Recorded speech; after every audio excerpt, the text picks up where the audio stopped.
Welcome to Royal Routine. Make yourself comfortable because, as always, we've got an animated parody in the style of South Park. This episode, the whiny Duchess versus the iron homemaker. Meghan Markle and Prince Harry are desperately trying to undo Megxit and worm their way back into the royal family's good graces. In July, the Sussexes met with King Charles and Camilla in Britain.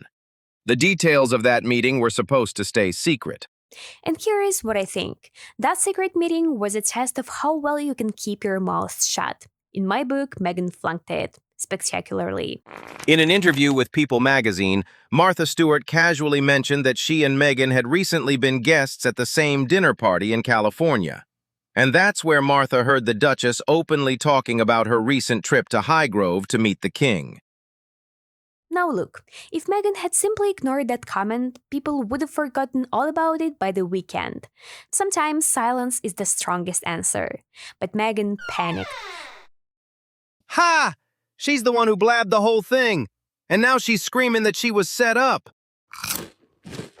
Meghan's team, through unnamed sources, told the press that Martha's story was completely untrue. According to them, Meghan never said a word about the king. She just briefly mentioned that the family had a wonderful time in Europe. But they didn't stop there. Through those same sources, they gently hinted that 85-year-old Martha must have simply gotten confused. And that right there was a colossal blunder. Now let's head over to the schoolyard in South Park. Meghan's team has officially told the press that Martha Stewart is just some senile old lady. Senile? Dude, Martha did real time in federal prison. That woman has lived.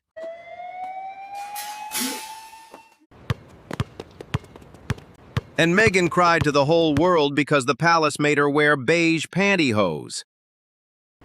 Exactly! Martha could whip up a Michelin-starred dinner on a prison radiator while this one's over here sobbing about how the royal family mistreated her. It grind Meghan's ego into the perfect patty, sear it to a crispy crust, and serve it up to Snoop Dogg for breakfast, in style. Meghan really picked the wrong victim. Martha will squash her like a bug. You know, I'm convinced Meghan didn't blow up over the leak itself. There was something else in that interview. Martha Stewart hit her right where it hurts, with one very precise line. If you're an actress, it's hard to then transition to a princess, and then from a princess into a homemaking guru. And on that one, I agree with her completely. In Meghan's shoes, a normal person would have taken up the challenge and simply proven that her brand is worth something. But Meghan's good at exactly one thing, cranking out excuses and whipping up scandals. The late Queen's rule, never complain, never explain, was clearly lost on her. Going to war with the legendary Martha Stewart is the worst possible strategy for someone with zero credibility. But what do you think? Who do people trust more? A woman who built a business empire or someone who hands out her spread to her employees for free because nobody's buying it? Word is, even they took it reluctantly. Drop it in the comments, hit like, and subscribe to Royal Routine. See you in the next one.